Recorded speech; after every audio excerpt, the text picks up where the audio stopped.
एक लड़की, एक मजलूम आपके पास दरखास्त लेकर आई है, आप उसकी दरखास्त के ऊपर इंक्वायरी करें, उसके जो एविडेंस हैं, जो उसके सबूत हैं, उनको आप चेक करें।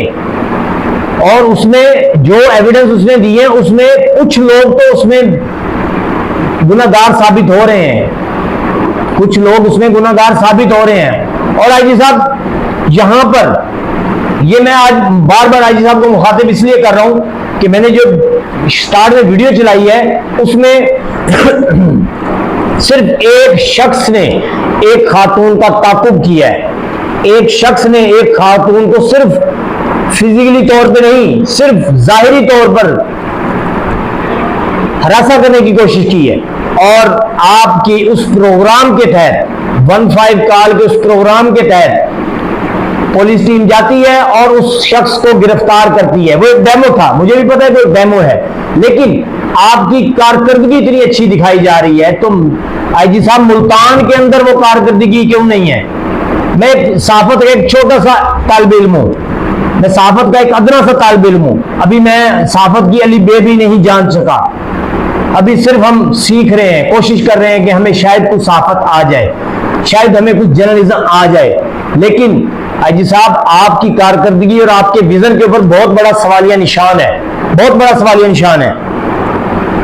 और यहां पर मैं आपको बताता चलूं कि इस दरखास्त के अंदर एक सुफियान नामी लड़का, जो उस लड़की का दोस्त था और जिसने ये सारा खेल खेला, अपने तमाम दोस्तों को उसने राजी किया, और उसके साथ एक अशरफ नामी शख्स भी मुलव्वस था।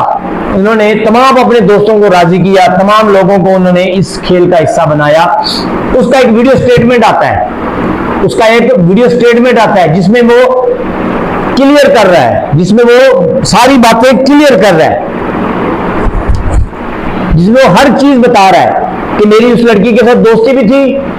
मैं वो वीडियो क्लिप भी अभी चलाऊंगा, आप लोग जरूर देखिएगा, व्यूअर्स जरूर देखिएगा कि वो लड़का इतराफ कर रहा है कि मेरी उस लड़की के साथ दोस्ती थी, मेरी उस लड़की के साथ वीडियोस बनी। उन वीडियोस की बिना पर मेरे दोस्तों ने उस लड़की को प्रेशराइज किया, ब्लैकमेल किया, धमकाया और उसके साथ ज्यादती की, वाज़े तौर पर कह रहा है। लेकिन वो सबूत, वो एविडेंस, वो वीडियो बयान हमारी वुमेन सेंटर पुलिस स्टेशन की जो SHO साहबा हैं, जो सब इंस्पेक्टर महविश हैं, जो सब इंस्पेक्टर रियाज साहब हैं, जो तमाम मुल्ज़मान से डील करते हैं, उनकी नजर में वो एविडेंस ही नहीं है।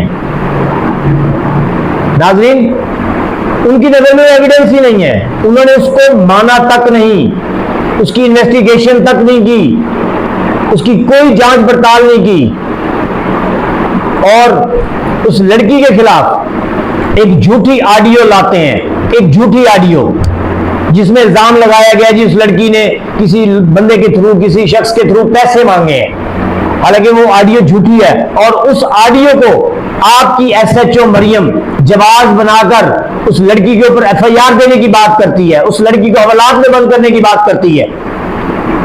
हाजी साहब, आपके कारकर्दगी पर बहुत बड़ा सवालिया निशान है। मुल्तान शहर, जिला मुल्तान कोई छोटा शहर नहीं है, बड़े शहरों में शुमार होता है, और इस बड़े शहर के अंदर लाहौर जैसी कारकर्दगी क्यों नहीं है, फैसलाबाद जैसी कारकर्दगी क्यों नहीं है, गुजरांवाला जैसी कारकर्दगी क्यों नहीं है, साहिवाल जैसी कारकर्दगी क्यों नहीं है, उकाड़ा जैसे शहर जैसी कारकर्दगी क्यों नहीं है इस मुल्तान शहर में? मुल्तान शहर का पुलिस स्टेशन, आईजी साहब, वहां पर मोबाइल लेकर जाना अलाउ नहीं है, सिर्फ इस डर से कि अंदर का मंजर कोई कैप्चर करके सोशल मीडिया पर न डाल दे। अंदर हम जो लोगों के साथ बदसलूकियां करते हैं, हम लोगों से जो रिश्वत लेते हैं, हम लोगों के साथ जो ज्यादतियां करते हैं, उसको कोई कैप्चर करके सोशल मीडिया पर न डाल दे।